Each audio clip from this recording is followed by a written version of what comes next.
참, 글쎄, 우리 옛날에 김장철 되면 온 집안이 난리법석이었지. 배추 씻고 절이고 양념 버무리느라 손이 퉁퉁 붓고 허리도 아프고.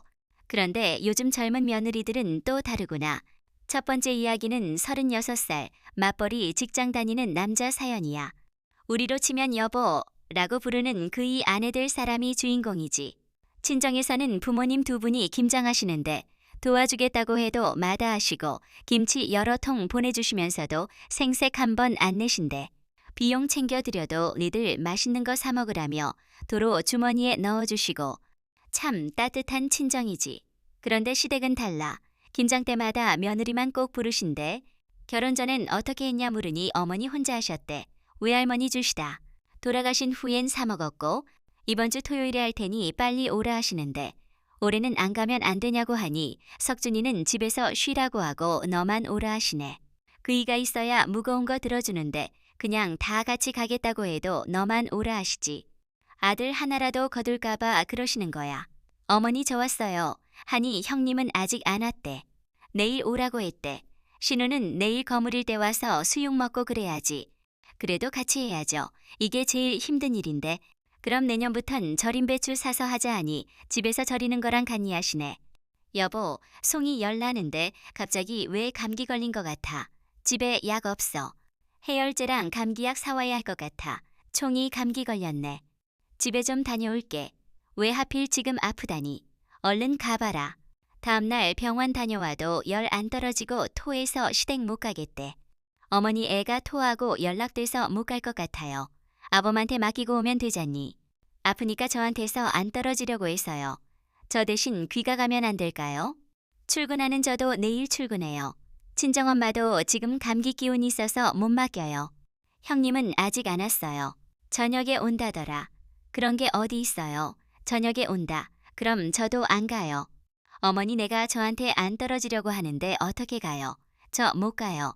그리고 김치 먹을 사람이 와서 담가야죠. 그러자 옆에서 듣고 있던 남편이 휴대폰 가져가더니 엄마나 아무거나 잘 먹어. 예전에 우리 사 먹었잖아. 그리고 엄마 김치 너무 짜고 젓갈 냄새 많이 나. 솔직히 장모님 김치가 더 맛있어. 장모님이 김치 많이 보내주셔서 엄마 김치는 안 보내줘도 될 것 같아. 그리고 송이가 계속 엄마만 찾네. 여보는 애 봐야 되니까 내가 대신 갈게. 엄마 아들이 말하니까 꿀먹은 벙어리처럼 아무 말도 못 하시더래. 다음날 신우에게 카톡 왔대. 오케이, 우리가 김장하느라 얼마나 힘들었는지 알아. 고생하셨어요, 형님. 근데 앞으로 김장할 때 저희는 빠질게요. 일하는 게 어디 있어. 올케는 김치 안 먹을 거야. 전 시댁김치 안 먹어요. 집에 김치 많아서 자리도 없고요. 앞으로 저희는 안 받을 거라. 단 김장부터는 안 갈게요. 신우에게 앞으로 김장 안 가겠다고 선언하니 시어머니가 시댁 식구들에게 제 욕을 그렇게 하셨대. 제가 김장 안 한다니까. 시어머니는 김장을 내년부터 없애고 다시 사 먹는다고 하시더래. 며느리 부려먹으려고 1박 2일 꼭 다 채워서 하시더니 김장 안 한다니까 바로 없애고 속이 더 빨리 보이더래. 그래도 앞으로 시댁 김장 안 가도 되니 세상 편하고 좋대. 아, 정말. 두 번째 이야기는 결혼한 지 6개월 된 30대 여자 사연이야. 시어머니는 평소에 며느리도 자식이다 라는 말씀을 많이 하신대. 며느리도 자식이다. 어렵게 생각 말고 3일에 한 번씩은 안부 전화도 하고 그래야 좀 더 붙지. 남편은 결혼하고 효자된 케이스라 오늘 서명제 되는 날 아니야. 엄마 식사하셨냐고 연락드려. 어차피 전화드리려고 했는데 할아버지께니까 왠지 하기가 싫어졌습니다. 아들 전화가 더 좋지. 며느리 전화가 반가우시겠어. 자기가 전화드려. 자기가 전화하면 더 좋아하시지. 결국 제가 시어머니께 전화를 드렸습니다. 미안해리 목소리 한번 듣기 힘드네.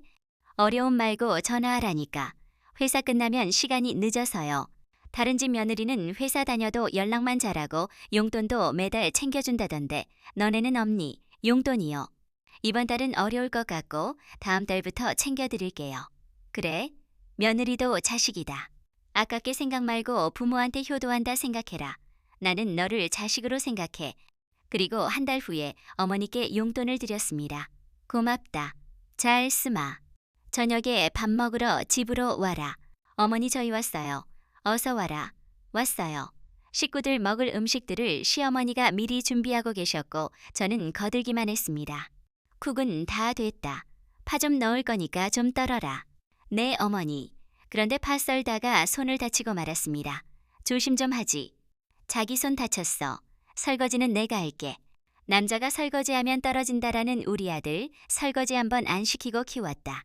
제가 설거지 할게요. 그래, 괜찮겠니? 그나저나 우리 아들 아침밥은 누가 차려주나? 엄마가 가서 차려줄까? 아들 엄마 됐어. 내일 주말이야. 주말이어도 아침은 든든하게 챙겨 먹어야지. 시어머니는 손 다친 나를 걱정하기는커녕 자기 아들이 아침밥 못 먹을까봐 안쓰러워하셨습니다. 오빠나 용돈 좀 주라. 나 돈 없어. 이제부터 돈 관리 내가 안 해. 언니가 돈 관리해요. 언니, 저 용돈 좀 주세요. 휴대폰 놓고 왔는데 집에 가서 보내줄게요. 전 신우이에게 용돈을 보냈습니다. 그런데 보자마자 카톡이 바로 오더라고요. 언니, 꼴랑 10만 원이 뭐예요? 이번 달은 경조사가 많아서 침마봉을 누구 코에 붙여요.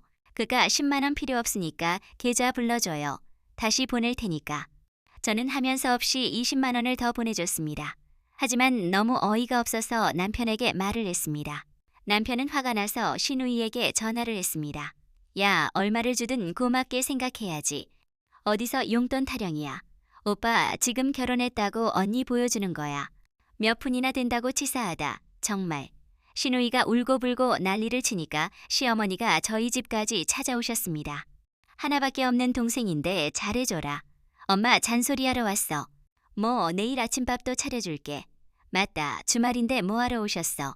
배달시켜 먹으면 되는데 오랜만에 아들 밥 좀 챙겨주고 싶어서 그렇지. 그리고 내 동생 용돈 좀 많이 좀 챙겨줘라.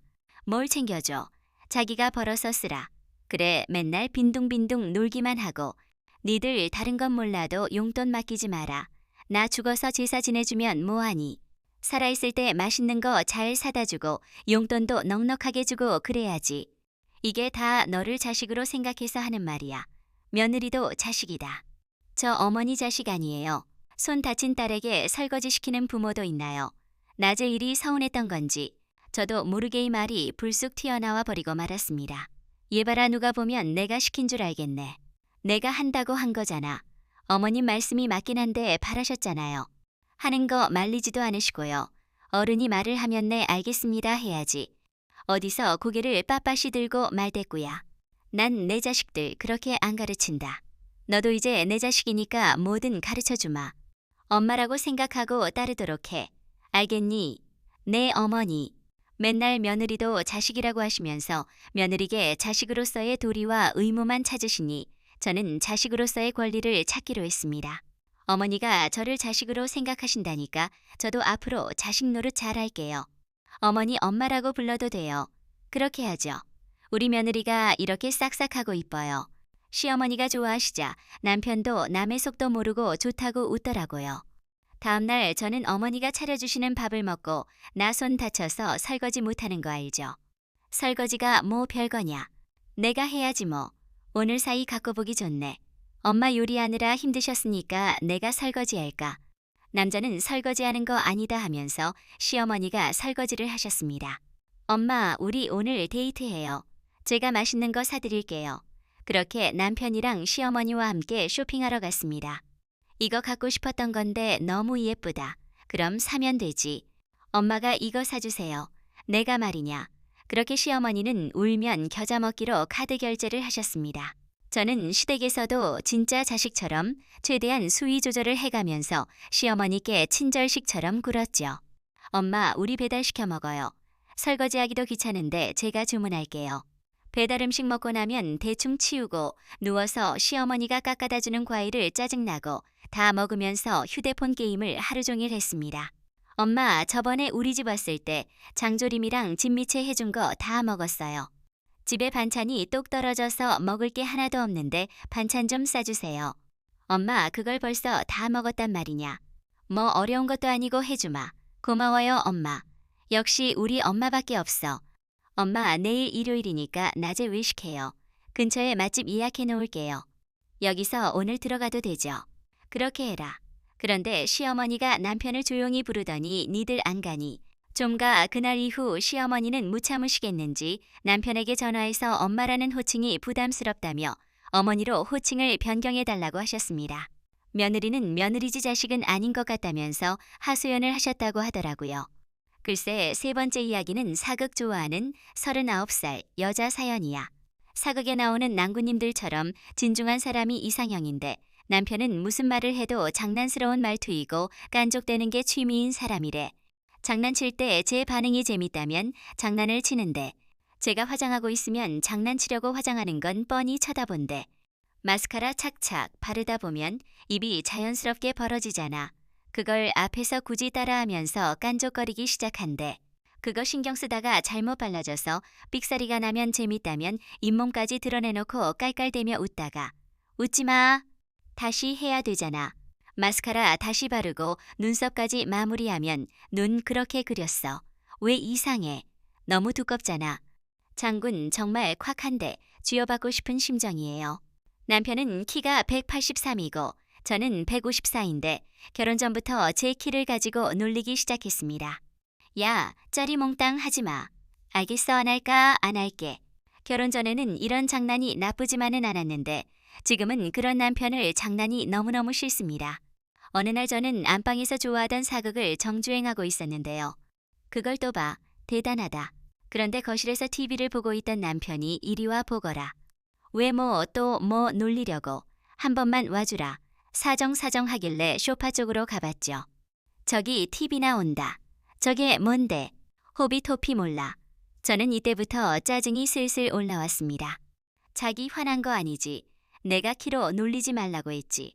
그리고 한참 재밌게 보고 있었는데 오빠 때문에 몰입이 깨지잖아. 장난 한번 쳐본 거야. 안 할게. 남편이 미안해하면 이렇게 말하는데 내가 너무 정색했나 싶었죠. 원래 사람이었어. 골룸같이 생기는 줄 알았는데 주인공도 삐죽이잖아. 그렇구나. 난 반지의 제왕을 안 봐서 어떻게 생긴 건 줄도 몰랐네. 저렇게 작은 애들이 다 호빗이야. 자기처럼 난쟁이 똥자루들이지. 역시 방심은 금물이더라고요. 삐졌다고 오빠가 알겠다 화내지 마. 에헴, 더 이상 호빗 쪽이 아님을 선포한다. 하지만 결국 저는 울고 말았습니다. 가까이 오더니 저 우는 거 보고 그제서야 놀래가지고 야 장로님들 왜 울어? 울지 마. 내가 미안해. 내가 잘못했어. 울지 마. 두 번 다시 안 그러겠다면 사정 하길래 이번 딱 한 번만 봐준다. 하나도 안 웃긴데 거의 매일 말장난 몸장난은 치니까 너무 피곤하고 싫어서 저는 진지하게 남편한테 한마디 했습니다. 난 오빠가 더 이상 내 키나 외모로 놀리지 않았으면 좋겠어. 오빠가 나를 놀리면 나를 비하하는 것 같아서 기분이 별로 안 좋아. 계속 그러니까 자존감도 많이 떨어지는 기분이야. 그래서 또 미안해. 근데 절대 비하한 거 아니야. 그냥 자기 반응이 재밌어서 그런 거야. 오빠는 키는 크지만 머리도 크잖아. 내가 이걸로 오빠 매일 놀리면 기분이 어떨 것 같아. 무슨 말인지 알겠어. 앞으로는 절대 안 그럴게. 남편은 제법 진지하게 대답을 했습니다. 그래, 약속한 거다. 남편은 며칠 깐족거리지도 않고 얌전히 지냈습니다. 하지만 일주일도 안 돼서 다시 깐족거리기 시작했습니다. 문제는 7살짜리 아이도 이런 아빠를 따라하기 시작했습니다. 그날 이후 저는 각방을 쓰고 있고 얼굴도 꼴보기 싫고 목소리도 듣기 싫어서 남편의 번호를 차단했습니다. 저기요, 차단 좀 풀어주라. 어떤 상황이든 장난만 치는 남편 정말 열받을 때가 한두 번이 아니에요. 계속 저러면 제가 화병 날 것 같습니다. 참, 세상 사는 게 다 그런가 봐. 서로 이해하고 배려하면 좋을 텐데 여러분도 가족과 따뜻하게 지내세요. 건강 챙기시고 행복한 날들 되길 바래요.